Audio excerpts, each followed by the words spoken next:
Okay, so what if I told you that the absolute best way to get ready for a huge exam is to be totally 100% okay with failing it? I know, it sounds crazy, right? But today, we are going to dive into this really fascinating, kind of counterintuitive philosophy about success, failure, and, what life's real tests are actually all about. So, where does this whole idea come from? Well, it all kicks off with a question from a parent, and it's filled with that kind of hope and anxiety that, let's be honest, we can all relate to, right? Their son is on the verge of this massive achievement, and naturally they're asking, how can I support him? But the answer they get? Well, it is definitely not what you'd expect. All right, section 1, a parent's urgent question. Let's dig into that question. Because really, it's the key that unlocks this whole different way of looking at our ambitions. Okay, moving on to part two, the real reason for exams. The answer to that parent's question starts by, well, blowing up our most basic idea about exams. I mean, why do we even take them? Is it just about getting that passing grade and getting out of there? This philosophy says nope. The real reason is something else entirely. And get this.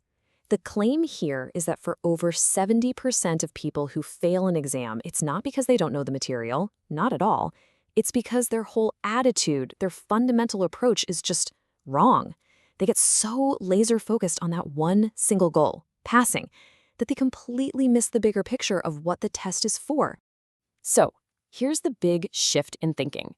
We have to redefine what an exam even is. It is not the finish line. Think of it more like a checkpoint, right? Or maybe a diagnostic tool. The real purpose of an exam is to give you an honest answer to one question. Are you truly ready for what comes next? Are you really equipped for the responsibilities that come with that success?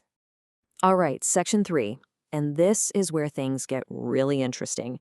If an exam is just a checkpoint, then that leads us to this super powerful and, let's be honest, pretty unconventional idea: why failure can be a gift. Yeah, you heard that right, a gift. And this is the heart of it right here. Now, I know that sounds kind of harsh, doesn't it? But there's a really deep logic here. The exam is actually acting like a protective barrier. It's literally stopping you from walking into a situation you are not ready for. It's saving you from a much, much bigger struggle later on.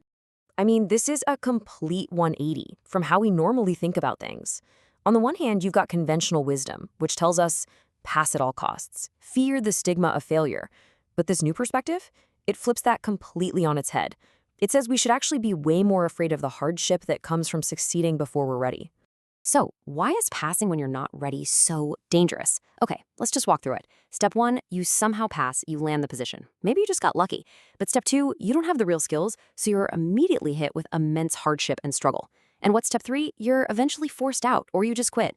And all that stress was for nothing. In that case, failing the exam would have actually been a much kinder thing to happen. Okay, so what about when you do pass and you really are ready? Let's talk about that. Section 4, success, the next level of study. Because according to this way of thinking, passing isn't the end of your education. Oh no, it's actually the start of a whole new kind of study. This is such a key point. You pass the test, you get the job, and that doesn't mean you can finally kick your feet up and relax. Not at all. What it really means is you've just unlocked a brand new level, a new, and you could argue, much more important curriculum. So, what's on this new curriculum? Well, it has nothing to do with technical knowledge anymore. It's all about character. It's about actually expressing gratitude to society for giving you this shot. It's about acting with more humility, not less. It's about treating the people around you with more respect, mending old relationships, even just greeting people properly. The focus completely shifts from what you know to how you act. And this brings us to the final and maybe the most important part of this whole idea. Section 5, the actions that truly matter. After all that work, all that studying, what is the real test, the one that actually counts? So, this teaching suggests that there's, well, a higher order watching us. You can call it heaven, you can call it the universe, you can call it nature, whatever works for you, but it's watching. So, the big question is, what is it actually looking for? I'll give you a hint, it's probably not what you're thinking. And to explain this, there's this really powerful metaphor of a lion. The idea is that if you succeed, but then your behavior is wrong, you get arrogant, you start treating people poorly, then heaven or the universe attaches a lion to you. And that lion, it's a symbol. It represents the start of hardship. And it's basically a big flashing sign telling you that you need to correct your course. And here it is, the big takeaway. The universe isn't watching you during the exam. It doesn't care about your score. The real test, the real observation, starts the moment after you succeed. It's watching to see how you handle it, how you treat people, how you carry yourself with this new success. That is the final exam. Your character.